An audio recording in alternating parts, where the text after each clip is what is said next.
Hey guys, welcome back to the Oilers Fanatic and another edition of the Oilers Rundown.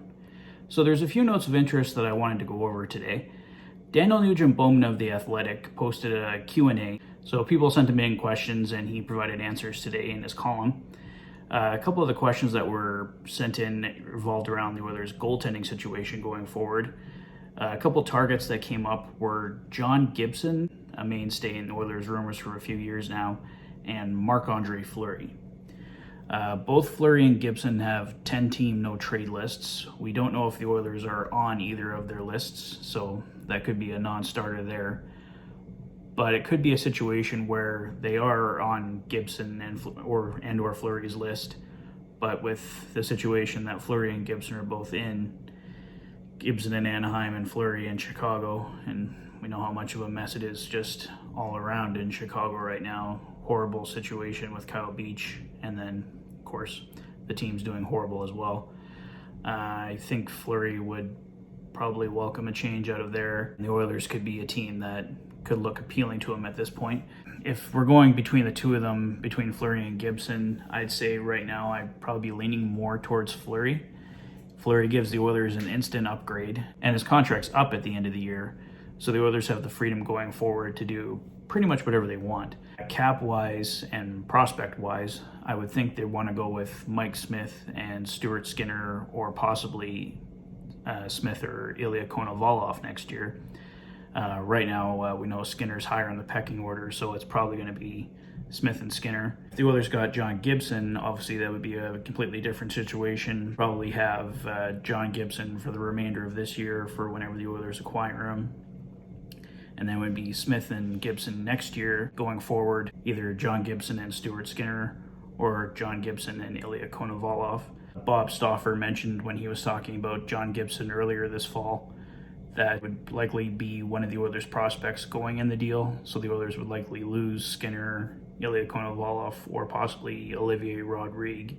Whoever was still here would be the new backup to Gibson going forward after Mike Smith's contract expires. As exciting as an acquisition as John Gibson would be, I don't know if he's going to give the Oilers the value they need. He's got 5 years remaining, I believe, on his deal after this one.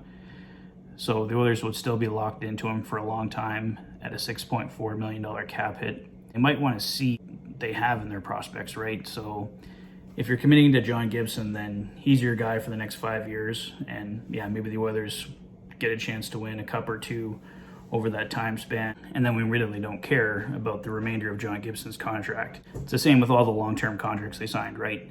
If they work out in the early going, then you can kind of forgive the remainder of it if the Oilers get instant success out of the contract.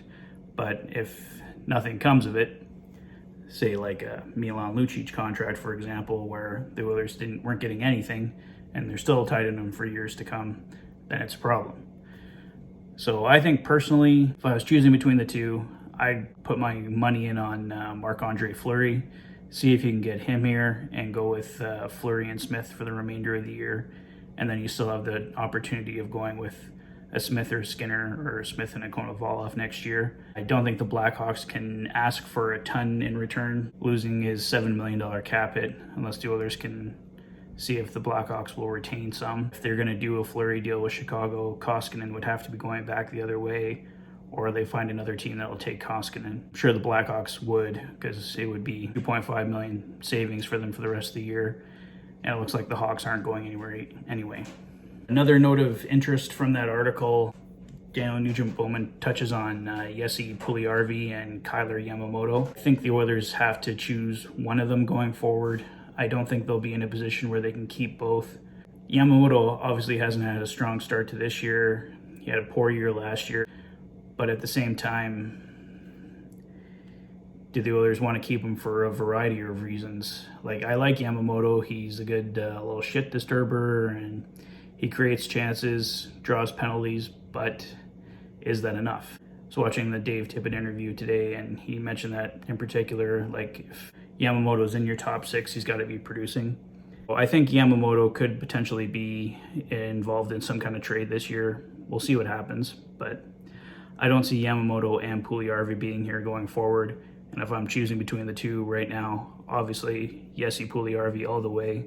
Would love to see him get locked up to a long-term contract sooner rather than later, because I think the price is only going to go up. The Oilers do have a dilemma to work out on right wing. Personally, I think if there's another area that they might add before the trade deadline, it might be on right wing. If possibly Yamamoto goes somewhere else in the deal and opens up a spot, because I don't think you want to touch the third line right now, and the fourth line I think is fine. You could always add a depth player there, but right now I think second line right wing would be a point where the Oilers could target for an upgrade, but we'll see what happens going forward. Note for tonight, Tyler Benson draws into the lineup. Brendan Perlini will sit tonight, and Mike Smith remains day-to-day. Mikko Koskinen will get the start again tonight. Will we see Skinner get a game? I'm thinking no at this point. I think basically once Smith is ready to go again, Skinner gets sent down. I think that's all for now, guys. So hopefully the Oilers can get back in the win column, and we can discuss a big win tonight. Hope you guys enjoy the game, enjoy the rest of your Saturday, and I will see you later for the Fanatic Rundown. You've been watching the Oilers Fanatic. Thanks for being a fan. Take care, guys.